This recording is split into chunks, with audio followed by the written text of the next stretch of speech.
নমস্কার, এই সময় লাইভে আপনাদের স্বাগত। আমি শিলাদিত্য, শুরু করছি রাজনীতি ডিকোডেড। আর এই মুহূর্তে আমাদের সঙ্গে স্টুডিওয়ে রয়েছেন রাজ্যের প্রাক্তন মন্ত্রী এবং তৃণমূলের এই মুহূর্তে বর্তমানের বিধানসভার ডেপুটি লিডার জাভেদ খান। জাভেদ দা, স্বাগত জানাচ্ছি। জাভেদ দা, 2026 বিধানসভা নির্বাচন 4 মে থেকে এক মাস যেতে না যেতে এই রকম মুষল পর্ব শুরু হয়ে গেল। দল তো কার্যত ভেঙে যাচ্ছে, এই পরিস্থিতি তৈরি হয়ে গেল কেন? দেখুন, এর জন্য দায়ী শীর্ষ নেতারা আছে এবং তারা গণতন্ত্রের মধ্যে বিশ্বাস করতো না। তারা সবকিছু নিজেই করতো আর দলের নামে আমাদের উপরে চাপিয়ে দিত। যেখানে কথা বলার অধিকার ছিল না, কথা বলতে গেলে উত্তর পাওয়া যেত না, যেখানে বেশি কিছু কমপ্লেন করতে গেলে বলতো তোমার যদি পোষায় নেয় অন্য পার্টিতে চলে যাও। এই জায়গায় যদি কি নাম সে কে থাকবে? কেউ থাকতে পারবে না। যখন খারাপ সময় ছিল, যখন এনডিএর সঙ্গে আমাদের টিএমসি গিয়েছিল, তখন সব মুসলিম চেহারা পালিয়ে গেছিল। তখন কিন্তু একমাত্র আমি এনডিএর সময় ছিলাম এবং ওই সময় জিতে দেখালাম। আজকে দুঃখ লাগে। আমাদের নেত্রী মমতাদিকে আমি শ্রদ্ধা করি, আমি নমস্কার জানাই ওনাকে। উনি খুব ভালো মানুষ, ভালো নেত্রী আমাদের। কিন্তু জিনিসটা হচ্ছে উনি তৈরি করেছেন, উনি গড়েছেন, উনি কিন্তু শেষ করবার ওনারও কিছুটা দায়ী দায়িত্ব আসছে এর মধ্যে। কিন্তু কেন জাভেদ দা? উনি তৈরি করেছেন, আপনি বলছেন যে ভেঙে যাওয়ার দায় দায়িত্ব ওনারই ঘাড়ে এসে পড়ছে, কেন এটা বলছেন? পড়বে না। আজকে যদি আমাদের যারা আছে, আমরা চাকর বাকর, যদি কেউ মনে করে থাকে যা বলবো সেই হবে, যেটা কিরকম সে আমি আদেশ করব সেটাই পালন হবে, যেখানে গণতন্ত্র নেই, যেখানে মানুষের বলবার অধিকার নেই, যেখানে আমাদের কন্ট্রিবিউশন 1% হতে পারে, 99% আমাদের কেন যে দিদির কন্ট্রিবিউশন হতে পারে, কিন্তু 1% কন্ট্রিবিউশন তো আমাদের আছে। সেইখানে একটু তো আমাদেরও ঘাম আর শ্রম আছে। সেখানে আমাদের অধিকার নেই বলবার। সেখানে আমাদের সঙ্গে পরামর্শ হবে না। আমরা গেছি মিটিংয়ে, দুটো মিটিংয়ে আমি গেছি। গাঁও যাওয়ার পরে উনি বলছেন কেন সে সাইন করে দিই, বলছে leader of the opposition Somendeb Chattopadhyay. আমার আপত্তি নেই, লিডার অফ দ্য অপোজিশন অমুক ডেপুটি লিডার। কার সঙ্গে আলোচনা হয়েছে? আমাদের সঙ্গে তো আলোচনা করবে, যারা নতুন জিতে এসেছে তাদের সঙ্গে তো আলোচনা হবে। আমাদের সমর্থকরা মার খাচ্ছে, পার্টি অফিস ভাঙা হচ্ছে, দখল হচ্ছে। পার্টির একটা কোনো নেতা খবর নিয়নি। শ্রেষ্ঠ নেতারা ঘরের মধ্যে ঢুকে বসে আছেন। সে মিটিংয়েও তার কোনো খবর, কেউ কি অবস্থা আছে, কি হচ্ছে না হচ্ছে, কি করতে হবে না করতে হবে, কিছু নেই। আমি দ্বিতীয় মিটিংয়ে 4টা প্রশ্ন করেছিলাম নেত্রীর কাছে, কি আমাদের মুসলিম যারা মাইনরিটি সংখ্যালঘু আছে তারা প্রশ্ন করছে পার্টির স্ট্যান্ডটা কি আছে। প্রথম কথা হচ্ছে যে বিল্ডিংগুলো ভাঙা হচ্ছে, কিরম সে মাইনরিটি এলাকার মধ্যে, ওইখানে আমাদের পার্টি স্ট্যান্ড কী হবে? সব বেআইনি, কলকাতা সারা বেআইনি, 90%, 70% বেআইনি কলকাতা আছে। আজকে গুজরাটে যদি 37% বেআইনি থাকতে পারে, এইখানে তো ওর থেকে বড় সিটি, 70% উপরে বেআইনি আছে। তো একদিনে তো হয়নি। 300 বছরের পুরনো কলকাতা শহর, সেই শহরের আনপ্ল্যান সিটি। এইখানে কিরম সে আগে অ্যাডেড এরিয়া থেকে যেরকম টালিগঞ্জ হোক, যেরকম কিরম যাদবপুর হোক, এসব তো অ্যাডেড এরিয়া জয়েন হয়েছে। এই সোনারপুর অ্যাডেড এরিয়া জয়েন হয়েছে। সেইখানে আগে মিউনিসিপ্যালিটি ছিল, তার আইন অন্য ছিল, এখন অন্য আছে। তো এইখানে পার্টি তো আমাদের নির্দেশ দেবে কি কিরম সে রুখতে হবে না রুখতে হবে, এদের নিয়ে কি করতে হবে। উনি আমাকে বললেন কি তুমি চলে যাও, আমি বলে দিচ্ছি খুব ভালো ছেলে, কল্যাণের ছেলে আছে, তার সঙ্গে করে কিরম যে কেস করতে হবে। ভালো কথা। দ্বিতীয় দিন বললেন দ্বিতীয় দিন দেখা করতে বলো। 130-135টা লোক, যাদের আমার অঞ্চলে ঘর বাড়ি ভাঙা হয়েছে, আমার জায়গার উপরে না, তাদের নিজস্ব জায়গার উপরে। আমি কোনো ইলিগালের মধ্যে থাকি না। সে সারা কিরম সে আমার এরিয়ার লোক থেকে নিয়ে সারা কলকাতার মানুষও জানে, বাংলার মানুষও জানে, আমি দুর্নীতির মধ্যে কোনো জায়গায় আমার নাম আসে না। সেই জায়গায় 135 লোককে নিয়ে গেছে, বলেছে আগে আমার কাছে নিয়ে আসবে, তারপরে ওইখানে যাবে। ওর দিদির কাছে নিয়ে যাওয়া হলো।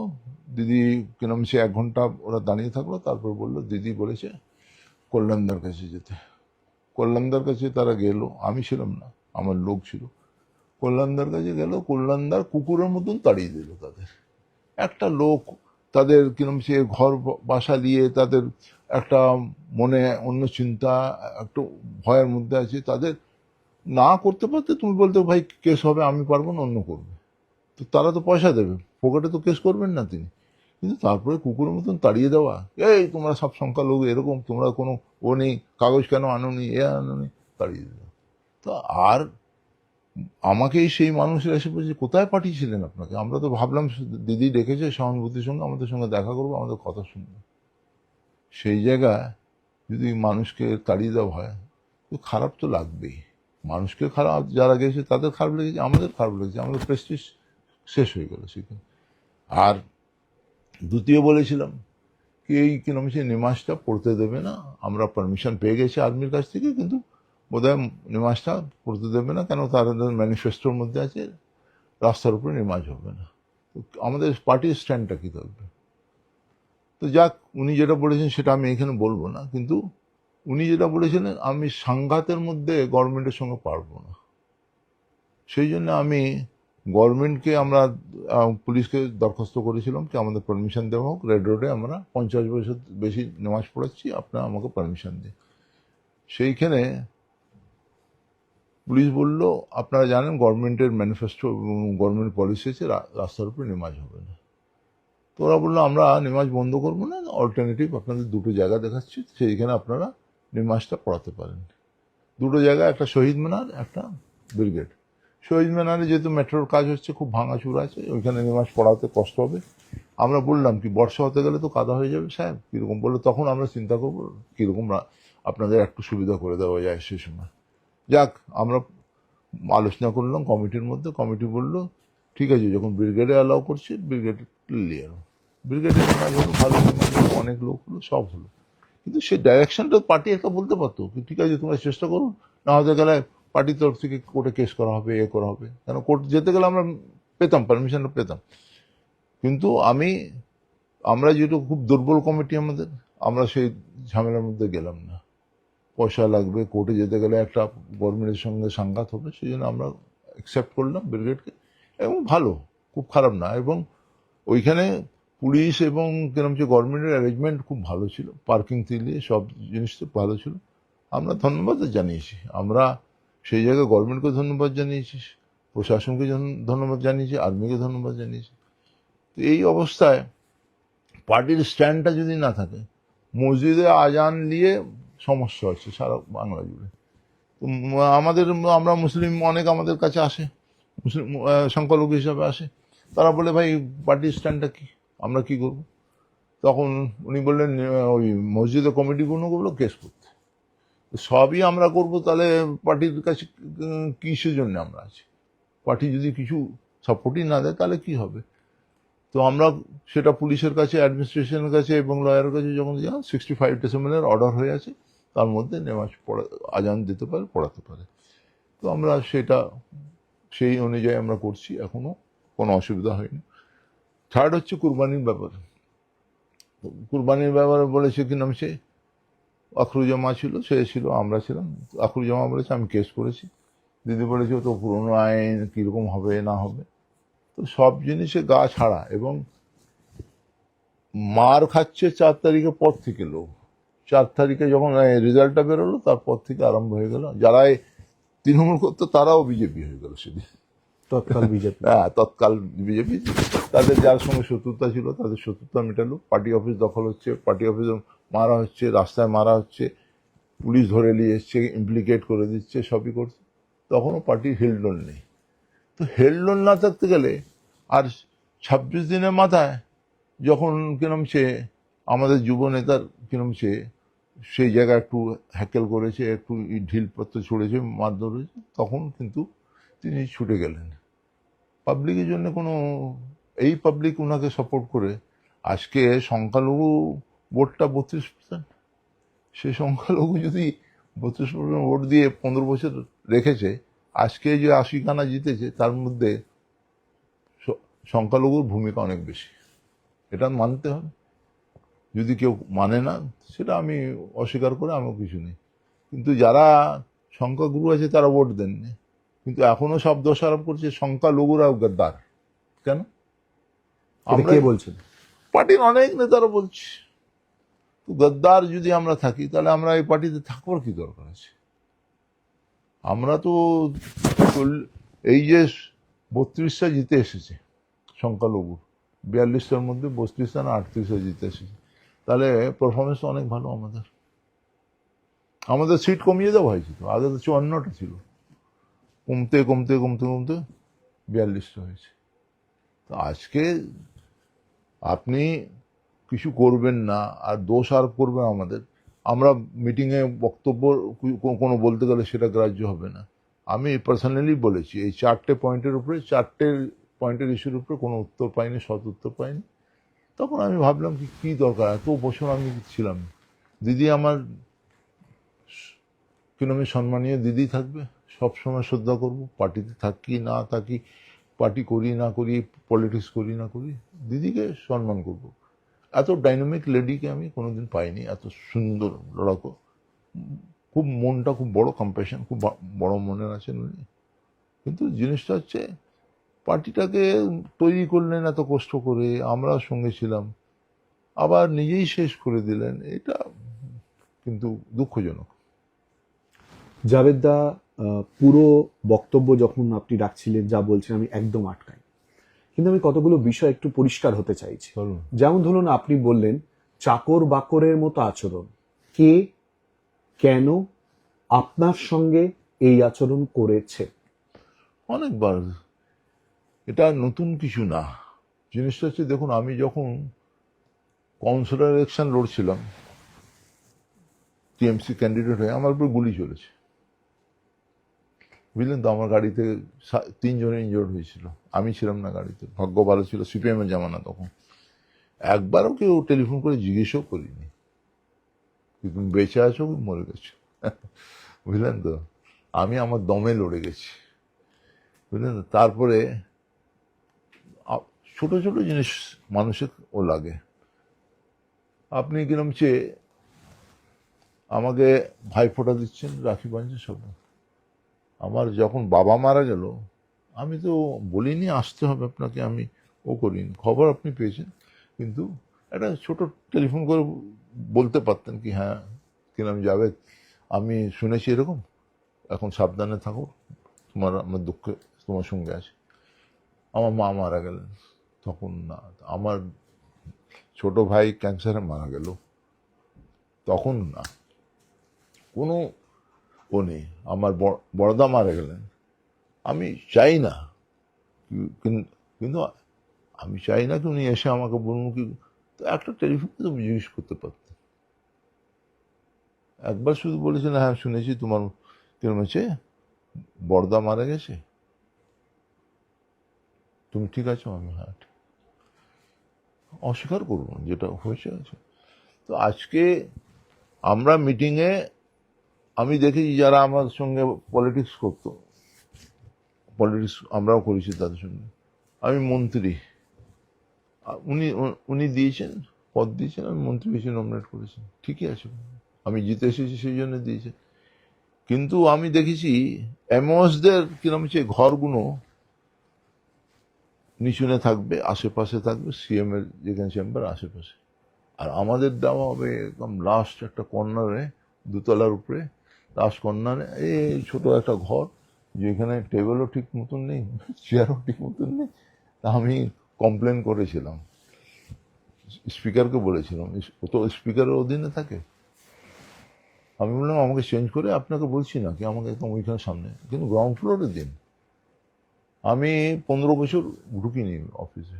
তাই যাই কি মানে বিধানসভায় আপনার যেখানে বসার জায়গা মন্ত্রী হিসেবে, সেখানে আপনি ঢোকেননি? না, কি করতে যাব, বুঝলেন তো।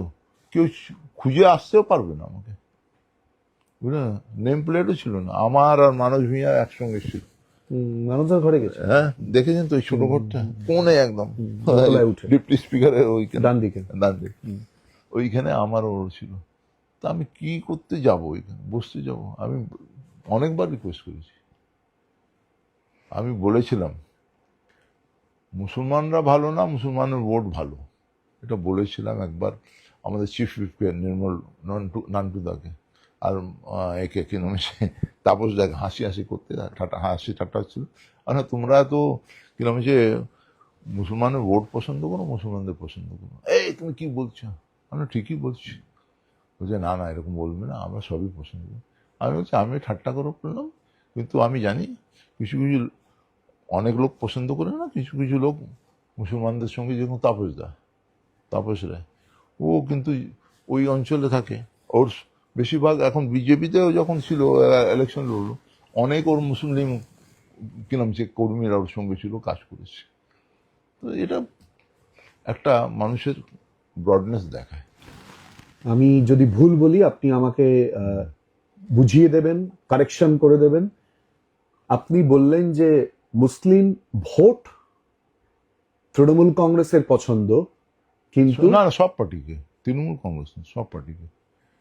মুসলিমদের পছন্দ নয়, এটা আপনি মানে কার উদ্দেশ্যে বা কার উদ্দেশ্যে বলছেন? মমতা বন্দ্যোপাধ্যায়, অভিষেক বন্দ্যোপাধ্যায়, দল, কার উদ্দেশ্যে না না বলছেন? এটা জেনারেল একটা আমি বললাম না হাসি ঠাট্টা করে বলেছিলাম, যখন একটু গল্প গল্প হয় তো হাসিটা, মুড়ি খাচ্ছিলাম, বেগুনি খাচ্ছিলাম, তখন এই কি নাম সে আমি বলেছিলাম। কি বলছেন? এত বড় একটা সিরিয়াস ইস্যু, সেটা বুঝলেন, ইয়ার্কি ঠাট্টার ছলে বলা সম্ভব? হ্যাঁ, আপনি কেন? নিজে বললেন যে 32% মুসলিম ভোট, যেটার উপর অনেক কিছু নির্ভর করছে, হ্যাঁ, সে যে সব- যে 80টা সিটে তৃণমূল কংগ্রেসের জয় হয়েছে, সেখানে আপনার দাবি এবং বারবার করে সংখ্যালঘুদের ভোটের প্রসঙ্গ যখন আসে, তাহলে কেন ফেলে দেওয়া হবে? আপনি বললেন 135 জন গিয়ে উপস্থিত হয়েছিলেন, কোন একজন আইনজীবীর ঘরে তিনি দুধছাই করে তাড়িয়ে দিয়েছেন বলে আপনি অভিযোগ করছেন। সেখানে এত বড় সাবজেক্ট আপনি ঠাট্টা ইয়ার্কি করে বলতে পারেন না তো? ঠাট্টা জানেন না? এ অনেকদিন আগের কথা হচ্ছে, ঠাট্টা ইয়ার্কির মধ্যে বলেছিলাম, কিন্তু জিনিসটা হচ্ছে আজকে বাস্তবের মধ্যে মিলিয়ে দেখলেন, আজকে একটা জিনিস তো ঠিক, বিজেপিকে আমি বলবো হ্যাঁ তাদের বুকে পাটা আছে,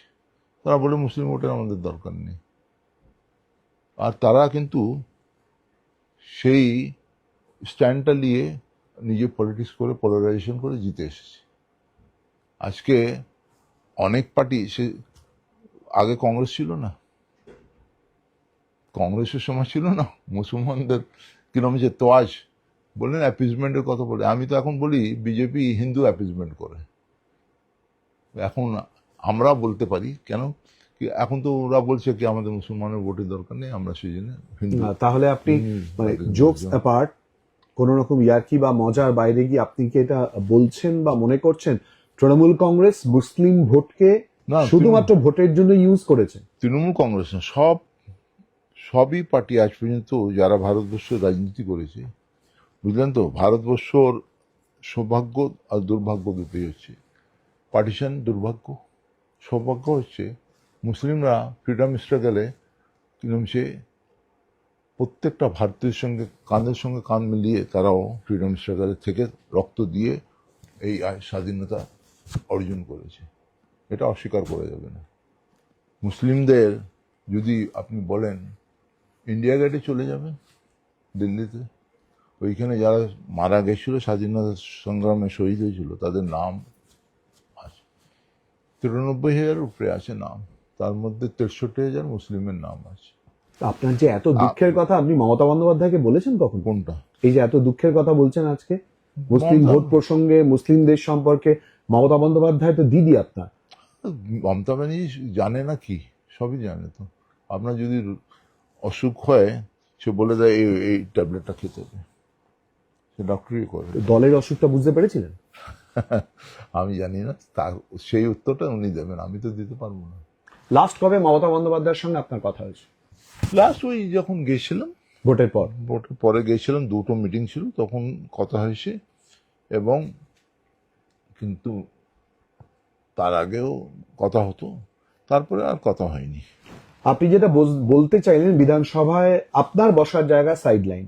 আপনি জানেন যে খুব কাছাকাছি বিধানসভায় আমরা দেখেছি শোভনদেব চট্টোপাধ্যায় মানে ববি হাকিম যেখানে বসতেন, যদিও এই মুহূর্তে সদ্য প্রাক্তন, এই মুহূর্তে সেই জায়গায় নেই, ববি হাকিম আজকে মেয়র পদ থেকে পদত্যাগও করেছেন। আপনার বসার জায়গাটা দূরে, সবটা দূরে, মানে আপনি কি বলতে চাইছেন যে কোথাও একটা ডিভিশন ছিল, কোথাও একটা না মেনে নেওয়ার বিষয় ছিল?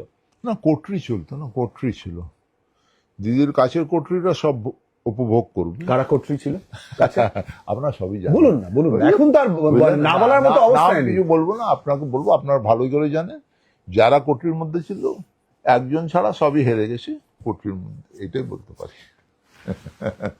বলছি জাভেদদা, মানে কি এমন পরিস্থিতি তৈরি হলো যে সই জালের মতো অভিযোগ চলে এলো, সিআইডি একেবারে তদন্ত করার জন্য বাড়িতে চলে গেল? আপনি জানেন গতকাল অভিষেক বন্দ্যোপাধ্যায়, এর আগে আমরা দেখেছি অভিষেক বন্দ্যোপাধ্যায় বাড়িতে পর্যন্ত নোটিশ দিতে চলে গেছে। গতকাল রাতে আমরা দেখেছিলাম ববি হাকিমের বাড়িতে সিআইডি চলে গিয়েছিল।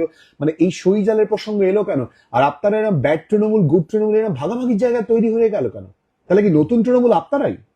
দেখুন, জিনিসটা হচ্ছে নতুন তৃণমূল পুরনো তৃণমূল না, আমরা হচ্ছি তৃণমূল করব সম্মানের সঙ্গে, আমরা গণতন্ত্র মেনে চলবো, সবকে নিয়ে বসে তৃণমূলের সিদ্ধান্ত করব।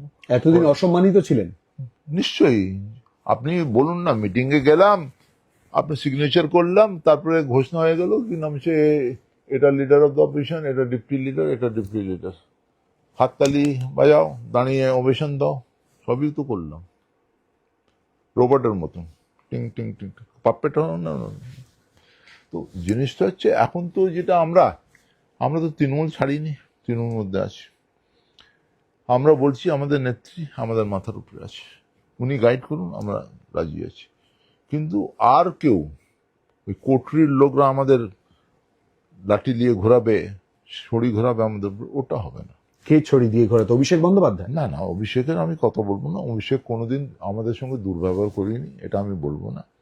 কিন্তু হ্যাঁ, অভিষেক কিন্তু জিনিসটা হচ্ছে প্র্যাকটিক্যালি দেখুন, খারাপ হতে গেলে আপনি করেছেন, ভালো হতে গেলে ভগবান করেছে, এটা আমি বিশ্বাস করি না। খারাপও মানুষ করে, ভালো মানুষ করে, চেষ্টা করে ভালো করতে। 3-4টে ইলেকশন যখন সেই আইপ্যাকের মধ্যে দুর্নীতি ছিল, এ ছিল, ও ছিল, সব ছিল, সেই অভিষেক ব্যানার্জি, সেই তৃণমূল কংগ্রেস, সেই আবার আইপ্যাক। পার্লামেন্টারি ইলেকশনে জিতলাম, জেনারেল ইলেকশনে জিতলাম, বিধানসভা লাস্ট 21-এ, আর কিরম সে আমাদের পঞ্চায়েত ইলেকশনে জিতলাম। তখন কিন্তু কেউ দোষ দিতে আঙুল তুলে বলিনি, তখনই যদি বলতো তাহলে হতো না, পঞ্চায়েত ইলেকশনে তো অনেক অভিযোগ উঠেছে, আপনি জানেন। অভিযোগ- ব্যালট নিয়ে দৌড়চ্ছে, মুখের মধ্যে গিলে ফেলছে, খেয়ে নিচ্ছে। শোনো না, ওসব তো আপনি দেখেছেন তো, যখন সিপিএম জমানায়, কেন এই জমানায় হয়নি না? বুঝলাম তো, সিপিএম জমানায় কর্পোরেশন ইলেকশন দেখেছেন? কেন দেখবো না? বোম নিয়ে, গুলি নিয়ে, ব্যালট নিয়ে তাড়া হচ্ছে, ব্যালট বক্স। তো এখানেও তো কম হয়েছে নাকি? এইখানে কত মৃত্যুর ঘটনা ঘটেছে, সামনের উদাহরণ রয়েছে ভাঙড়, এখান থেকে কয়েক শুনুন মিনিট না, লাগবে যেতে। আজকে 34 বছরে 56,000 কলকারখানা যেরকম বন্ধ হয়েছে, প্রায় 50-এর উপরে হাজার মানুষ মারা গেছে। আপনারাও তো সিঙ্গুরে কিছু করতে পারলেন না। না, আমরা সিঙ্গুরে অনেক কিছু করতে পারলাম না, সেটা পরের কথা বলবেন আপনি, কিন্তু আপনারা বলবেন। কিন্তু আজকে জমিন অধিগ্রহণ করে চাষিদের যারা সরাবার চেষ্টা করেছিল, সেটা পারল না। আবার দ্বিতীয়বার বুঝলেন তো, অহিংসা আন্দোলন এইখানে জয় হলো বাংলায়, এটা তো মানতে হবে। একটা বুলেট হয়নি, একটা গুলি চলিনি, তাহলে এই হার হলো কেন? হার হলো যে সিঙ্গু, যে নন্দীগ্রাম, যে নেতাই, যে জন আন্দোলনের কথা, যে মাটি, যে মা মাটি মানুষের কথা, সেখানে এই রকম শোচনীয় পরাজয়, চোর চোর স্লোগান শুনতে হচ্ছে, পালিয়ে বেড়াচ্ছেন। আপনি তো নিজে বলছেন বড় নেতারা সব কোথায়? আমি তো বলছি সেই জন্য তো আজকে পরিচয় হয়েছে আমাদের। আজকে যদি তারা যদি বসে মানুষের কথা শুনতো। আপনি নাম বলছেন না কেন? কারা বলুন তো, কারা বেরোচ্ছেন? নাম বলবার দরকার নেই, আপনারা সবই বুঝেন। আমি নাম কারু বলে ছোট করব না, বড় করব না। আমি এতটা বলি, কোটরি যেটা ছিল, সেই কোটরিটা কিন্তু পুরো জিনিসটাকে মেসামার করে শেষ করে দিয়েছে। কোটরির দায়ী হচ্ছে দিদিকে ভুল পথে নিয়ে যাবো, ভুল বোঝানো, তারাই করতো। আজকে একটা লিডার আমাকে, আমি ইলেকশন আগে জিজ্ঞেস করলাম, আমাদের একজন মন্ত্রী ছিল, তাকে আমি জিজ্ঞেস করলাম, তুমি কি খবর? বলে, আমি তো আমার প্রার্থী, আমি এরকম জিতে যাব। আর দেখলাম পরে হেরে গেল। তো এখন জিনিসটা হচ্ছে, এত আত্মবিশ্বাস কোথা থেকে আসে? অহংকার থেকে আসে। অহংকার কিসের? কি আজকে আমি কিছু করব না, শুধু আশেপাশে ঘুরবো, ছবিটা ভাঙাবো দিদির, আর দিদির নাম ভাঙিয়ে আমি জিতে যাব। মানুষ এখন অনেক চালাক হয়ে গেছে। মানুষ দেখছে যে পাশে থাকবে, যে আমার কাজ করবে, তার জন্য আমি কাজ করব। আজকে যে কেউ হোক, জাভেদ খান হোক, আমি হোক, অন্য কেউ হোক, আজকে মানুষ কেউ সিপিএম নেই, কেউ কংগ্রেস নেই, কেউ তৃণমূল নেই। আগে আগে যারা সিপিএম ছিল তারা যে আমাদের ভোট দিয়ে ক্ষমতায় আনলো, আজকে যারা টিএমসি ছিল তারা তো ভোট দিয়ে আজকে বিজেপি ক্ষমতা আনলো। এটা মানুষ করেছে। মানুষ দেখছে কে উপকার করতে পারবে, কে দুর্নীতির মধ্যে নেই। মানুষ আজকে আমি জিতে এসেছি, মানুষের এক ভরসা ছিল, সেই জন্য জিতে এসেছি। বিজেপি হোক কি ইলেকশন কমিশন হোক কি এসআইআর হোক, আমার ক্ষেত্রেও সেই এফেক্ট করেছে, হয়েছে তো, আমার উপরে সেই প্রেশারটা হয়েছে। তবু আপনি জিতলেন। জিতলাম কেন? আমি মানুষকে সেই পরিষেবাটা দিতে ব্যর্থ হয়নি, মানুষের পাশে ছিলাম, সেই জন্য। বলছি জাভেদদা, 4 তারিখের পর আপনার গলা এতটা খুলে গেল, তার আগে তো খোলেনি। তা পার্টির মধ্যে আমি বলেছি তো, আমি বললাম 4টে প্রশ্ন তো করেছিলাম আপনাদের তো সামনে, এখনই বলছি তো, অস্বীকার কেউ করতে পারবে? আমি বলতাম না বেশি, কেন জিনিসটা হচ্ছে বলতে গেলে বলতে দেওয়া হতো না। আমি কেন, কেউ একটা বলতো না মন্ত্রীরা শান্তি, তো একটাই পোস্ট, বাদবাকি সব ল্যাম্প পোস্ট। হ্যাঁ, তো মোটামুটি মেনে নিন, ওই কোটরি ছাড়া কেউ সেখানে তাদের জায়গা ছিল না বলবার। আমাদের যখনই মানে আমরা যদি টাইম চেতাম কারোর কাছে, বলতো আমি পরে জানিয়ে দেবো, পর আসতো না, জানাতো না। মন্ত্রী হিসেবে সই করার অধিকার ছিল। হ্যাঁ, মন্ত্রী সাহেব সই করবার অধিকার ছিল। যেখানে আজকে আমি গর্বের সঙ্গে বলি, আমার দপ্তরে একটা পয়সার এধার ওধার হয়নি, কেউ করাতে পারিনি আমাকে জোর করে। এতটা আমি শিওর হয়ে বলতে পারি, আমার বিরুদ্ধে কেউ বলতে পারবে না কি কারো উকিল হিসেব থেকে একটা পয়সা নিয়েছি, কেউ একটা পয়সা নিয়ে কোনো কাজ করেছি, আমার বিরুদ্ধে বলতে পারবে না। আপনার এই বিদ্রোহী হয়ে উঠলেন কেন? 60 জন নতুন তৃণমূল তৈরি করে ফেললেন, 60 জন বিদ্রোহী হয়ে গেলেন, সংগঠন একেবারে অন্যভাবে নিয়ে যাওয়ার চেষ্টা করছেন, ঘন ঘন বিধানসভায় বৈঠক হচ্ছে, দিন নেই রাত নেই, একেবারে পর পর 26শে মে পরবর্তী অধ্যায় একেবারে মানে পুরো জিনিসটা পাল্টে গেল। এবং আমি জানি না সামনেও এরকম কোনো পাল্টে যাওয়ার আরো বড় পরিস্থিতি তৈরি হচ্ছে কিনা। দেখুন, চৌথা কি নাম হচ্ছে 4 মের পরে যখন এটা আপনি রেজাল্টের পরে যেটা দেখছেন, তো একটা জিনিস তো বুঝতে পেরেছেন, মানুষ আমাদের পাশ থেকে সরে পড়েছে। এই জিনিসটাকে তো মানতে হবে। মমতা বন্দ্যোপাধ্যায় তো মানতে চাননি, এখনো তো প্রাক্তন মুখ্যমন্ত্রী লেখেননি। না, সে তার ব্যাপার, তিনি উত্তর দেবেন, কিন্তু আমার বক্তব্য হচ্ছে যেরকম আপনি জিততে গেলে গ্রেসফুলি সেটাকে অ্যাকসেপ্ট করেন, সেরকম হারটাকে গ্রেসফুলি অ্যাকসেপ্ট করতে হবে। আমাদের এই জায়গাটা ঠিক করতে হবে। আমি যদি বলি আমি হেরেও বলি আমি কিরম সে আজকের দিনে যদি আমি বলি আমি কম ভোটে জিতেছি এবার, বুঝলেন তো, 22-23 হাজার ভোটে জিতেছি, আমার জেতার কথা ছিল 80,000 ভোটে। কিন্তু আমি দেখলাম কি আমার অঞ্চলেও যে মানুষদের আমি কাজ করেছি, যা মানুষকে নিয়ে চলেছি, তার মধ্যেও বিদ্রোহ হয়েছে আমার বিরুদ্ধে। ওটা পোলারাইজেশনটা অন্য এফেক্ট হয়েছে, পোলারাইজেশন হয়েছে। কারণটা হচ্ছে এই হিন্দু মুসলিম নিয়ে পোলারাইজেশন যেটা আছে সেটা নিয়ে হয়েছে। এবং তার সঙ্গে যেটা হয়েছে, কিছুটা তো আমাদের অ্যান্টি ইনকামবেন্সি ফ্যাক্টর হয়ে উঠেছিল। দুর্নীতি তো ছিলই, দুর্নীতি ছিল না আমি এটা অস্বীকার করব না, দুর্নীতি ছিল, সেই জন্য তো আজকে ভরাডুবি হলো। দল স্বীকার করেছিল। দল স্বীকার করুক না করুক, যারা আমাদের সমর্থক ছিল আমারই কেস নিয়ে নিন। আমি বারে আমার একটা প্রবলেম ছিল, সেটা নিয়ে বারে দিদির এইখানে বললাম, বক্সিদারকেও বললাম, কিন্তু সুরাহাও হয়নি। সুরাহাও যদি হতো তাহলে আমি বুঝতাম কি হ্যাঁ আমাদের কদর আছে পার্টিতে। জাভেদ খান এতদিনের তৃণমূল কংগ্রেসের কর্মী, রাজ্যের মন্ত্রী, যার জমিতে তৃণমূল ভবন তৈরি হয়েছে বলে আমরা যদ্দূর জানি, আমি যদি ভুল হই প্লিজ বলে দেবেন আমাকে, তার কথা পাত্তা দেয়নি দল। আমি কি ভুল বলছি, ভুল শুনছি? দেখুন, জিনিসটা হচ্ছে অনেকটাই যেটা আছে, বুঝলেন তো, দুঃখ তো আমারও আছে, 100 বার আছে। আমি জায়গা দিয়েছি, আমার আত্মীয় জায়গা দিয়েছি, ওটা দিয়ে তৃণমূল ভবন হয়েছে। কিন্তু জানেন, তৃণমূল ভবনে যে কমিটি ছিল তার মধ্যে থেকে আমাকে 2 বছর পরে 3 বছর পরে সরিয়ে দেওয়া হবে। আমি কোনোদিন দাবি করিনি জায়গা দেওয়ার আগে কি আমার একটা আলাদা করে ঘর দিতে হবে। আমি দাবি করতে পারতাম, আমি তো আপনাকে জায়গা দিচ্ছি, একটা আমাকে ছোট ঘর বসর দেবেন, আমি পার্টি করবো, পার্টি নিজের ব্যবসা করবার জন্য চাচ্ছি, আমাকে দেওয়া হয়নি।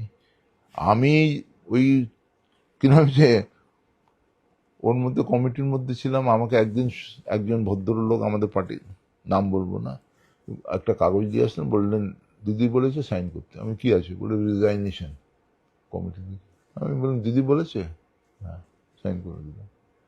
কষ্ট তো হয়, কষ্ট হয় না কি? আমি দিলাম, আমি সব করলাম। রাত 12টা-1টা পর্যন্ত গৌতম বসু, তখন উনি ওই বিল্ডিং তৈরি করবার সময় সে ছিলেন, যে ডুবে মারা গেছে, দিদির খুব কনফিডেন্সের লোক সে। আমি রাত 12টা-1টা পর্যন্ত ওইখানে থেকে থেকে মশা কামড় খেয়ে খেয়ে বিল্ডিংটা তৈরি হয়। আর আমাকে এক সকালে এসে বলছে সাইন করে দাও। আমি পড়লাম, লেখা আছে কি আই হেয়ার বাই রেন, কোনো কারণ নেই, আমি এরকম আর ছেড়ে দিচ্ছি। ভালো লাগে, দুঃখের ব্যাপার। আমি তো আজ পর্যন্ত দিদিকে বলিনি, কিন্তু পার্টিতে বলেছি। আমি তো ভাবতে পারছি না জাভেদ দা, দোর্দণ্ড প্রতাপ নেতা জাভেদ খান এই রকম পরিস্থিতির মধ্যে পড়লো আর চুপ করে সব সহ্য করলেন। কি করব, কি করব?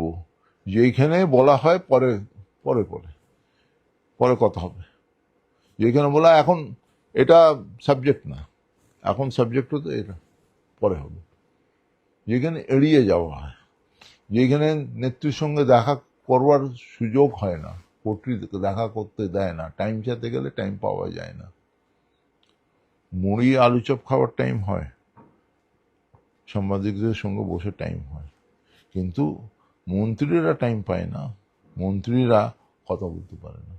সাংবাদিকদের সঙ্গে বসে এর কি নির্ধারিত কোনো লোক ছিল?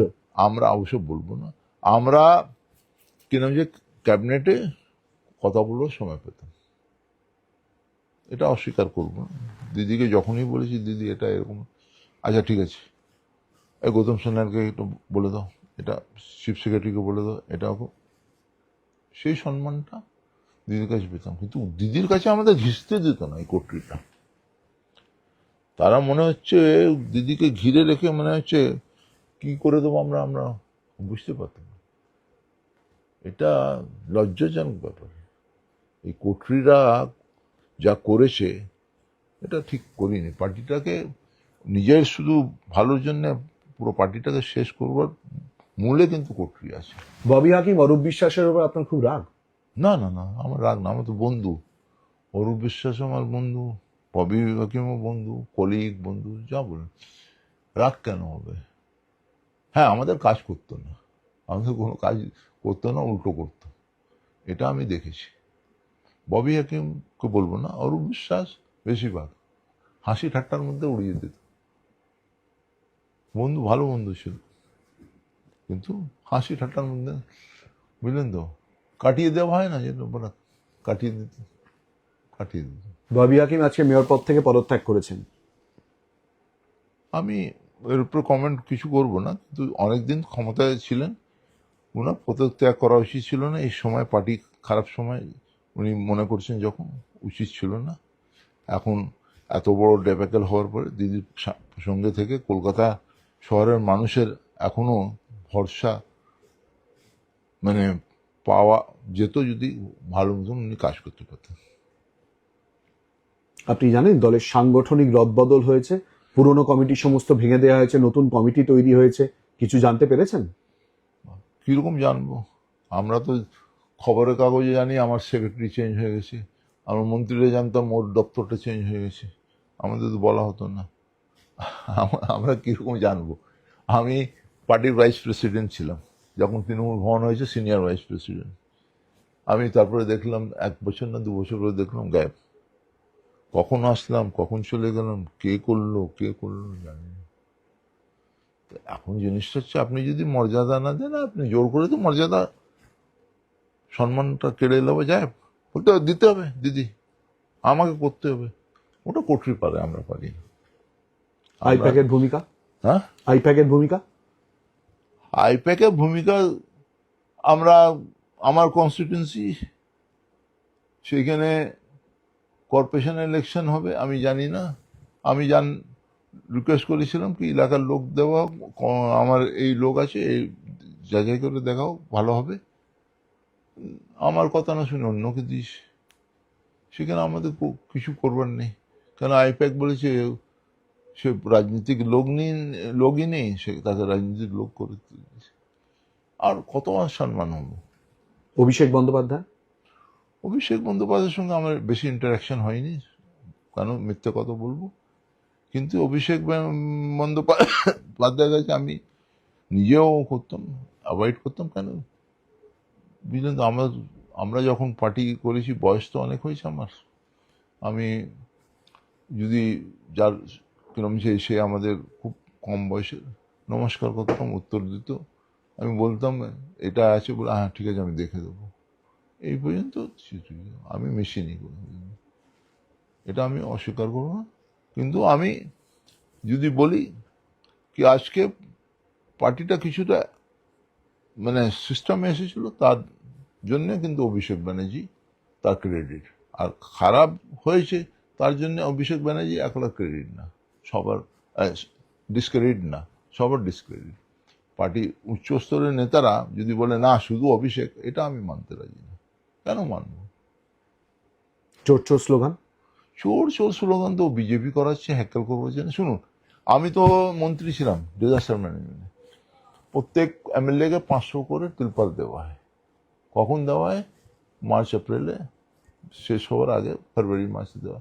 মার্চ এপ্রিল তো বর্ষা হয় না, বন্যা হয় না, সে তো নিজের অফিসে রাখবে, গোডাউনে রাখবে। এখন কিছু লোক হানা দিয়ে দিয়ে কিরম সেই পুলিশকে নিয়ে বলছে এরা বিক্রি করবে। আর সেই তিরপাল বিক্রি হবে না, তার উপরে তো গভর্নমেন্ট অফ ওয়েস্ট বেঙ্গলের প্রিন্ট করা আছে, ডিজাস্টার ম্যানেজমেন্ট ত্রাণ তহবিল লেখা আছে, সেটা বিক্রি হবে না। কিন্তু কি হচ্ছে এখন বুঝলেন তো, এক সময় আমরা দেখেছিলাম জনতা দল যখন ছিল তখন রাজনারায়ণ সিংও কিন্তু ইন্দিরা গান্ধীকে হারিয়ে দিয়েছিল। এখন গাদাকে দাঁড় করিয়ে দিল ল্যাম্পোস্টে, সে জিতে যাবে। এইটা হচ্ছে আমার আশ্চর্যজনক ব্যাপার।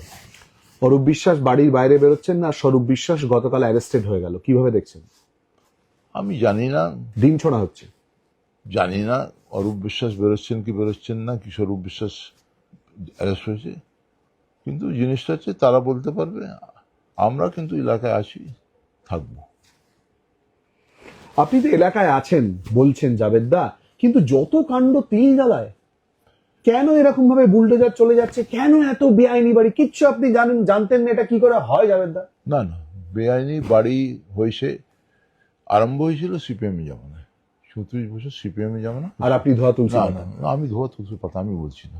কিন্তু একটা জিনিস আমি বলতে পারি জোর গলায়, এখানে বসে বলতে পারি, আমার এলাকায় আপনি খবর নেবেন, আমি কারো কাছ থেকে একটা চা খাইনি, একটা পয়সা দিই। আপনার নামই তো বেশি আসছে। শুনুন, আসছে, মানুষ তো বলবে, বিরোধীরা তো বলবে, ছেলের নামও তো আসছে। আরে আমি তো বলছি আপনাকে, আমি প্রমাণ দিচ্ছি তার। আমার কাছে পুরো ফাইল আছে, আমি সব কমপ্লেন করেছি। যদি নীরব থাকে প্রশাসন, তো আমি কি করব? পুলিশ যেখানে মদত দেয় কনস্ট্রাকশনে, সেখানে জাভেদ খান কি করবে? আমাকে আজকেও ধমকে, আহা, শোনো জাভেদদা, শোনো শোনো, মানে এ তো মানে লোকে ভাববে কি করে, পুলিশ আপনাদের হাতে, মন্ত্রী আপনি বলছেন পুলিশ করছে না, লোকে তো হাসবে জাভেদদা। কি বলছেন আপনি? এই তো সবে প্রাক্তন মন্ত্রী হলেন। বাবা শুনুন, প্রাক্তন তো হব, আবার নতুন করে হব, ওটা পরের কথা। তো এবার খুব তাড়াতাড়ি হওয়ার সম্ভাবনা? না না না, ও তো হওয়া সম্ভব না, কিছু নেই, আবার লড়াই করবো, আবার পরিস্থিতি না না না, ওটা আমি বিশ্বাস করি না। আমি অপোজিশনে থেকেও কাজ করেছি, আর যখন শাসক দলে থেকে কাজ করেছি, ওটা আমার জন্য কিছু ও নেই কি আমি কিরম ছেড়ে পালিয়ে যাবো, কি ও করবো। বেআইনি বেআইনি যেটা বাড়ি সিপিএম জামানা স্টার্ট হয়েছে, ব্যাপক হয়েছে, যে বাড়িটা আগুন লাগলো, যে বাড়িটা পুড়ে গেল, মরে গেল, 3খানা প্রাণ চলে গেল, সে বাড়িটা সিপিএম এলসিএম তৈরি করেছে। আমি এখানে বলছি তো, আপনি যে এখানে কাউকে জিজ্ঞেস করবেন কারা তৈরি করেছে, কোন সময়, 1980 শতকে হয়েছে, আমাদের সময় হয়েছে। আমি অস্বীকার করছি না, আমি কিন্তু পুলিশকে জানিয়েছি, কর্পোরেশনকে জানিয়েছি। আমি এখনো হাইকোর্টে কেস পেন্ডিং আছে, 2017 সালে আমি রিট করেছি 66টা বাড়ি নিয়ে আমার অঞ্চলে। আমি পুলিশকে বলছি, কর্পোরেশনকে বলছি, কোনো কিছু হচ্ছে না, এখনো রিট পেন্ডিং আছে। আপনার যদি প্রয়োজন হয় আমি আপনাকে রিট নাম্বারও দিয়ে দেবো, আপনি খোঁজ খবর নিয়ে দেবেন। আজকে যেখানে আমি ফেলিয়ার, সেখানে হচ্ছে আমাদের প্রশাসন থাকবার পরেও কিন্তু আমাদের কথা শুনতো না। আজকে এইটাই হচ্ছে, আমি একটা কনস্টেবলকে ট্রান্সফার করার ক্ষমতা ছিল না মন্ত্রী হওয়ার পরেও, তা আমি কি করব? আজকে যদি আমাকে কেস করতে হয়, রিট করতে হয়, ওটা ইল্লিগাল বাড়ির সম্বন্ধে, পুকুর ভরাট সম্বন্ধে, তারপরেও যদি রিটে কোনো অর্ডার না হয়, বুঝলেন তো, কর্পোরেশন ওইখানে যে ডিফেন্স করছে, বুঝলেন তো, তাহলে এর থেকে লজ্জাজনক ব্যাপার কিছু হতে পারে? আজকের কথাগুলো তো কেউ বিশ্বাস করবে না জাভেদ দা। আপনি রাজ্যের মন্ত্রী ছিলেন, হুটার বাজিয়ে আপনার যাতায়াত, আপনার সঙ্গে সঙ্গে ঘন ঘন পুলিশ ঘন ঘন স্যালুট করছে, সেখানে আপনি বলছেন যে পুরো বিষয়ে আপনি অভিযোগ করেছিলেন, কর্পোরেশন কোন রকম স্টেপ নেয়নি, পুলিশ কোন রকম ভাবে কোনো স্টেপ নেয়নি, একটা কনস্টেবলকে বদলি না, করার step মতো নিয়েছে ক্ষমতা না। আপনার ছিল না। স্টেপ নিয়ে এগুলো লোকে বিশ্বাস না, না, করতে যাবে কিছু- না। কিছু কিছু জায়গা ঘর ভেঙেছে, আমি অস্বীকার করছি না। আইওয়াস 150টা হচ্ছে, যদি 10টা ভেঙে ভেঙে দেয় কি হচ্ছে, আবার গড়ে যাচ্ছে। আমি তো সেই প্রশ্নটা করছি, কেন কর্পোরেশন নীরব ছিল? এখনো আমি বলছি, আজকে দিনও বলছি এখানে বসে, কি আমি যে কেস করেছি, আমি আপনাকে কেসের নাম্বার দিয়ে দেবো, আপনি দেখবেন কর্পোরেশন যারা বেআইনি বাড়ি করেছে তার পক্ষে কি আমাদের পক্ষে। কেন প্রশাসন অ্যাকশন নেয় না তাদের বিরুদ্ধে? কেন নিনি? পেন্ডিং আছে 2017 কেস। কেন নেয়নি? হবে আল্টেরিয়র মোটিভ, কিছু হবে, কাটমানি। আমি জানি না, সে আমি কি বলতে পারবো না। কিন্তু আমি কেস করেছি, আমার বুকে পাঠা আছে, আমি কেস করেছি, এখনো পেন্ডিং আছে, আমি ওই শেষ দেখে যাব। আপনার বুকে পাটা আছে না পকেটে টাকা আছে? আপনার বিরুদ্ধে ভুরি ভুরি অভিযোগ, শুনুন না। সম্পত্তি, দীর্ঘ সম্পত্তির তালিকা, শুনুন, আমার বেআইনি সম্পত্তি, হিসেব বহির্ভূত সম্পত্তি। শুনুন শুনুন শুনুন, আপনাকে বলি যে আপনারা এটা মিডিয়া ট্রায়াল করেছেন, সেই জন্য হচ্ছে। আজকে আমার সম্পত্তি হচ্ছে পৈতৃক সম্পত্তি, আমার বাপ ঠাকুর দাদার সম্পত্তি, আমার গুলাম জিলানি খান আমার গ্র্যান্ডফাদার। উনি ইলেক্টেড চেয়ারম্যান ছিলেন টালিগঞ্জ মিউনিসিপ্যালিটি, ঠিক আছে। 1923 সালে উনি মারা গেছেন, বুঝলেন তো, 1923 কি 27-এ মারা গেছেন। ওনার নামে রাস্তা আছে, উনি জমিদার লোক ছিলেন, আমার বাবাও জমিদার লোক ছিল। আমাদের 60 দশক, 50 দশক, 60 দশক, 70 দশক, 80 দশক পর্যন্ত আমাদের প্রপার্টি কিনা আছে, কিনা হয়েছে, আমাদের অ্যাকোয়ার ছিল। আমরা কোনো কারো প্রপার্টি দখল করে করিনি, আমাদের প্রপার্টি সেই সময় থেকে আছে। আর অ্যাডিশন কিছু দু একটা হতে পারে, দু একটা, ওই 90টা 70টা দু একটা হতে পারে, কিরম সে আমাদের সময় হতে পারে। হয়তো শুনেছি 90টাই। না না, শুনুন, ভুরি ভুরি অভিযোগ আপনার ছেলের নামেও তো একই কথা। শুনুন না, হিসেব বহির্ভূত শুনুন সম্পত্তি। না, আপনাকে তো সেই জন্য আমি এখানে তো যদি আপনি আসতে চান, দেখতে চান, আমার যে বাড়িতে থাকি সেখানে একটা নোটিশ লাগিয়েছি, ইললিগাল বাড়ি। একদম। আর শুনুন না, আপনাকে বলছি, আমার স্যাংশন প্ল্যান আছে, সবকিছু আছে, আমি কেস করেছি, স্টে পেয়েছি। আমি কর্পোরেশনে নিয়ে যেতে গেলে আমি বিচার পাবো না, সেই জন্য আমি কেস করেছি, যাতে ওইখান দিয়ে ফয়সলা যখন হবে আপনাকে কাগজ পাঠিয়ে দেবো। Sure. আমার একটা বাড়ি জয়েন্ট ভেঞ্চারে হচ্ছে, বুঝলেন তো, সেই বাড়িটা স্যাংশন প্ল্যান সব, সেই বাড়িটাও নোটিশ দিয়ে দিচ্ছে আনঅথরাইজ, বুঝলেন তো। আমার টালির ঘর 6 টাকা ভাড়াতে, আমার বাপ ঠাকুর দাদার সময়, 80 বছর পুরনো, 70 বছর পুরনো টালির ঘর, সবই কিরম সে অন্য অন্য ধর্মের মানুষ ট্রেনেন্ড আছে, 6 টাকা 10 টাকা দেয় না, ভাড়া দেয় না, কিছু ভাড়া দেয়, কেউ দেয়, কিছু দেয় না। সেই টালির বাড়ি, টালির ঘোড়া বাড়ি, সে কোনো কনস্ট্রাকশন হয়নি, কিছু হয়নি, তাকে নোটিশ দিয়েছি, বুঝলেন তো। 1953 কেএমসি মিউনিসিপ্যাল অ্যাক্টে ওটা তখন কোনো স্যাংশন লাগতো না টালি ঘর করতে, বুঝলেন। তো এখন জিনিসটা হচ্ছে, যদি কেউ ভিন্ডিকটিভ অ্যাটিটিউড করে, অফিসাররা যদি ও করে, তো আমার সুরাহ করবার জন্য তো ওদের কাছে যে আমি বিচার পাবো না, সেই জন্য আমি কোর্টে গেছি, কোর্ট বিচার করবে, আমি আপনাকে এনে দেখিয়ে দেবো। আর 90টা 80টা 100টা আমি বলবো না, আমার যাই আছে, 2টো হোক, 10টা হোক, 5টা হোক, যা বাড়ি আছে আমার with documents with sanction with everything আছে। হ্যাঁ, আমাদের জমিদারি ছিল, অনেক আমরা জায়গা বিক্রি করেছি, লিজে দিয়েছি, ঠিকা টেনেন্সিতে বসেছি। তারা যদি বেআইনি করে থাকে, আমাদের সঙ্গে রেজিস্টার্ড মানে লিজ করে আমরা দিয়েছি, রেজিস্টার্ড লিজ আছে, এরকম অনেক আছে। তারা যদি করে, সিপিএমের জামানায় করেছে, বিল্ডিং করেছে, তার জন্য কি জাভেদ খান দায়ী? জাভেদ খান তখন পলিটিক্সে ছিল না। সবাই তো জেলে যাওয়ার ভয় পাচ্ছে, আপনি ভয় পাচ্ছেন না? কেন ভয় পাবো, কিসের জন্য? আমি তো বললাম মিস ইনফরমেশন। আমাদের এখন যে বর্তমান সরকার এসেছে, আমি কিরম সে অনেকবার বাইটে বলেছি কি আমাদের বৈধ সম্পত্তি আছে, অবৈধ সম্পত্তি নেই। আমাকে যদি পেপার দেখতে চায় পেপার দেখাবো, হিয়ারিং দেয় আমি হিয়ারিংয়ে যাব। আমি সব জিনিসের জন্য তৈরি আছি, প্রস্তুত আছি। আমি কোনো প্রপার্টি 80 দশকের পরে দু একটা ছাড়া কোনো প্রপার্টি আমাদের কিন্তু নেই কিরমছে, যেটা আমি কিরমছে অন্যভাবে কিনেছি কি কোনোভাবে কিনেছি। আমি কোনো দুর্নীতির মধ্যে যুক্ত নেই, কোনো রকম আমি কোনো এসব ঝামেলার মধ্যে নেই।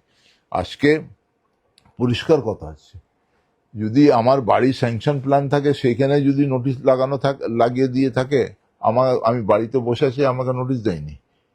23 তারিখে নোটিশ লাগাচ্ছে 26 তারিখে, আর কিরম সে যখন ধরা হয়েছে তাকে বলছে ও ভুল হয়ে গেছে, ডেটটা আমি চেঞ্জ করে দিচ্ছি। মানে ওতে 7 দিনের টাইম ছিল, বুঝলেন তো? তা আজকে তখনই বুঝা যায় ইন্টেনশনটা ব্যাড। এত বুলডোজার তিলজলায় যাচ্ছিল কেন? বুলডোজার তিলজলায় যে গেছে, তো আমার বাড়ি, তো আমি তো সে বাড়ির মালিক নেই, কি আমি ওই জায়গার মালিক নেই, সারা তপসিয়া তিলজলার মালিক তো আমি নেই।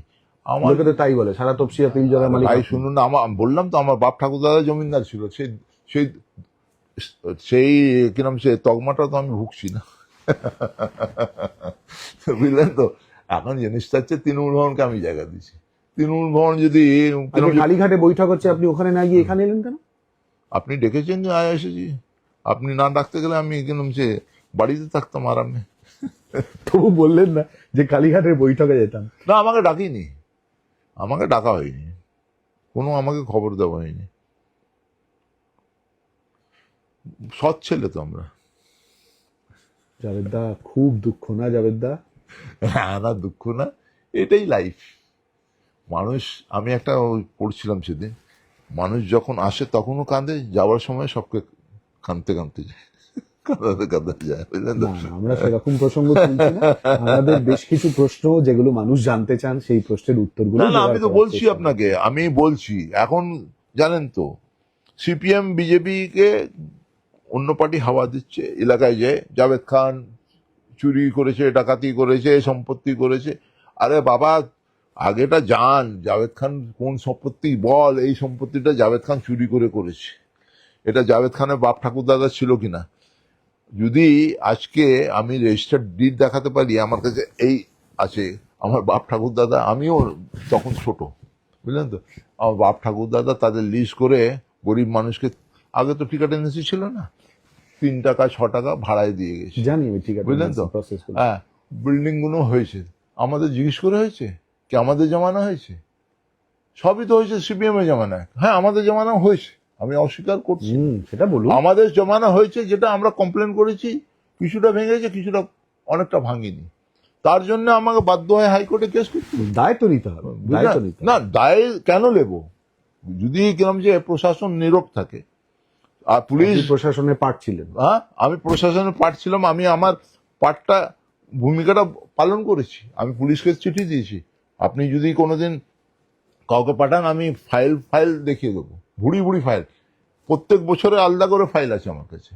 বলছি, দলের কি অবস্থা হবে? মানে আপনারা কি দলটাকে নিয়ে নিয়েছেন নতুন তৃণমূল হিসেবে? না না, আমরা দলকে নিইনি, আমরা বলেছি কি, আমরা যারা তৃণমূলে জিতে এসেছি, যারা বিধায়ক হয়েছি, আমরা বলেছি যেখানে গণতন্ত্র নেই দলের মধ্যে, আমরা কিরম সেই মাথার উপরে চাপিয়ে দেওয়ার রাজনীতির মধ্যে আর নেই। আমরা যারা আছি, আমাদের বক্তব্য শুনতে হবে, শুনে আমরা সবজন মিলে যেটা মেজরিটি ডিসিশন হবে সেটা মানতে হবে। ওই আগের মতন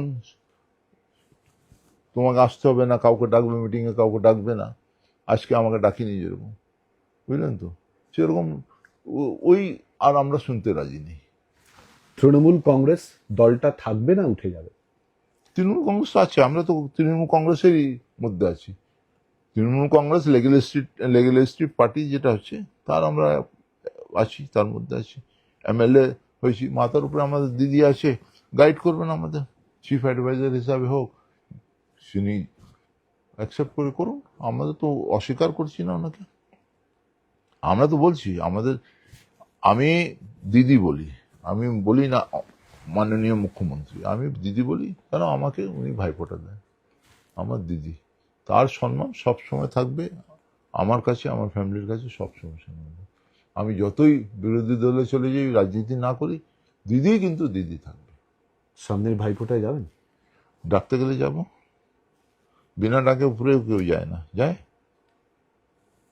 বিজেপিতে কবে যাচ্ছেন? বিজেপিতে তো আমাদের যাওয়ার প্রশ্নই ওঠে না, বুঝলেন তো, যাওয়ার প্রশ্ন ওঠে না। কেন? বিজেপি আগেই ঘোষণা করে দিয়েছে মুসলমানদের নেবে না, যাওয়ার প্রশ্ন ওঠে কোথায়? আমাদের তো খুব কঠিন পরিস্থিতির মধ্যে আমার আছে, না কিরম সে বিজেপি নেবে, না কিরম সে সিপিএম এর মধ্যে আমরা যেতে পারবো, না কিরম সে তৃণমূলের মধ্যে থেকে নিঃশ্বাসটা ফেলতে পারবো, তাহলে আমি যাবোটা কোথায়? তাহলে এখানে আপনাদের এখানে এসে টক শোতে বসতে হবে। রাজ্যের নতুন মুখ্যমন্ত্রী শুভেন্দু অধিকারীর কাছে কি প্রত্যাশা? আমাদের কলিগ ছিল, আমার পাশেই বসতেন, আমি তাকে সম্মান করি, ডাইনামিক, খুব ডাইনামিক, ট্যালেন্টেড। আমাদের দলে ছিলেন তো অনেকই ভালো পারফরমেন্স করেছেন। অনেকগুলো জেলা যেটা বাইরে আমাদের আওতার বাইরে ছিল, তিনি অনেকটাই আওতার মধ্যে এনে অনেকগুলো এমএলএ জিতিয়েছে। এবং প্রশাসক হিসাবে আমি দেখছি ভালোই চালাচ্ছেন। এখন এত তাড়াতাড়ি কোনো সার্টিফিকেট দিতে পারবো না, কিন্তু হ্যাঁ আশাবাদী কি উনি পারবেন সবকে নিয়ে চলতে, এটা আশাবাদী। আমি কেন বলছি কি, আমি দেখছি কি নাম সে আমাদের কি নাম সে রিভিউ মিটিং হতো, তাতে আমরাই থাকতাম, অন্য কেউ থাকতো না। তিনি সেই সিস্টেমটা চেঞ্জ করে দিয়েছে, এখন সবকে ডাকছেন। নুকোয়ার তো কিছু নেই, উনি বলছেন নুকোয়ার কি আছে, আপনারও কাজ হবে, সবার কাজ হবে। তো আজকে সেই জায়গা অন্তত একটা আশা আলো দেখছি কি উনি সবকে নিয়ে চলবার চেষ্টা করছেন। জানি না পার্টি আটকাবে কিনা, ওনাকে করতে দেবে কিনা, কিন্তু উনি করছেন, আমি সাধুবাদ জানাই তাকে। নতুন মুখ্যমন্ত্রীর সঙ্গে সামনাসামনি বিশেষ কোনো কথা হয়েছে? এখন পর্যন্ত হয়নি। এই 18 তারিখ থেকে অ্যাসেম্বলি আছে, নিশ্চয়ই হবে, তখন দেখা হবে, সাক্ষাৎ হবে, তাকে কংগ্রাচুলেশন জানাবো। এখনো জানাইনি, জানাবো। বিজেপি রাজ্য সভাপতি শ্রমিক ভট্টাচার্য, কেমন লাগলো এই মুহূর্তে ভোটে জেতার পর? তিনি ইতিমধ্যেই বলেছেন যাতে কোথাও কোনো পার্টি অফিসে দখল করে নেওয়া, ভাঙচুর হয়ে যাওয়া, এগুলো যাতে না হয়। প্রশাসনিক স্তরে শুভেন্দু অধিকারীও নির্দেশ দিয়েছেন যাতে ব্যবস্থা গ্রহণ করা হয়। শ্রমিক ভট্টাচার্যের ভূমিকা? তো শ্রমিক ভট্টাচার্য ভালো লোক, আগে বিধায়কও ছিলেন, আমাদের সঙ্গে ছিলেন, ইন্টেলিজেন্ট লোক, ইন্টেলেকচুয়াল লোক। এর বেশি আমি মিশিনি কোনোদিন ওনার সঙ্গে। উনি বলেছেন, কিন্তু এখনো অনেক পার্টি অফিস ওনার লোকরা দখল করে রেখেছে, প্রশাসনকে বলবার পরেও প্রশাসন কোনো অ্যাকশন নিচ্ছেন না। তো উনি যদি কোনো টেলিফোন নাম্বার পাবলিকের জন্য দেন, অনেকের ঘর বাড়ি দখল করে নেওয়া হয়েছে। আমার একুশের পর যে হারে ভোট পরবর্তী সন্ত্রাস হয়েছিল, প্রথম 1-2 দিন শোনা গেল, তারপর তো আর কিছু দেখা যাচ্ছে না জাভেদদা। না না না, এখনো হচ্ছে, চলছে। আমি বলি একটা জিনিস, 21 হোক 26 হোক, আমি 15 বছর থেকে 4টে টার্ম আমার এমএলএ। আমাকে যদি কেউ বলতে পারে, কোনো দল, আমি সিপিএম হোক, বিজেপি হোক, কংগ্রেস হোক, কোনো দল, কি আমার কনস্টিটিউয়েন্সির মধ্যে একটা লোককে চড় মারা হয়েছে, কি একটা লোককে ঘর থেকে তাড়ানো হয়েছে, আমাকে বলুক, আমি কি নামছে প্রমাণ করে দেবো এটা হয়নি। এতটা কনফিডেন্ট কেন? আমি সবকে নিয়ে চলতাম, মানুষকে মানুষ মনে করতাম, সেই জন্য আমার ভোটের সবসময় মার্জিনটা বাড়ত। আমি কোনোদিন পার্টি দেখে সার্টিফিকেট দিতাম না, কোনোদিন মানুষ আসতো পার্টি জিজ্ঞেস করতাম না, কোথা থেকে এসেছেন, অমুক ওয়ার্ড থেকে, কনসুলার সার্টিফিকেট দিচ্ছেন, আমি দিতাম। আমি এর মধ্যে বিশ্বাস করি না। মানুষের মনটা জয় করতে গেলেই মানুষ আশীর্বাদ করবে, অন্য জায়গায় কোনো জায়গা নেই। আর মানুষের কাজ করবেন না, আর কিরম যে ঘুরে বেড়াবেন বড় বড় নেতা নেত্রীর পিছনে, আর কিরম যে ইলেকশন জিতবেন, এটা হয় না। অনেক ধন্যবাদ জাভেদদা, অনেক বিষয় জানলাম, অনেক তেতো প্রশ্নের আপনি জবাব দিলেন, কোনো প্রশ্নই আপনি অ্যাভয়েড করে গেছেন, এরম পরিস্থিতি তৈরি হয়নি। আর এরপর তো মূলত আপনারা বিধানসভায় কি ভূমিকা নেন, কি করছেন, 60-এর সংখ্যা বেড়ে কি হচ্ছে, বা সংখ্যাটা কোথায় গিয়ে দাঁড়াচ্ছে, সংখ্যা নিয়ে বারবার প্রশ্ন উঠছে, কোথায় দাঁড়িয়ে থাকছে পুরো বিষয়টা, সেদিকে নজর থাকবে।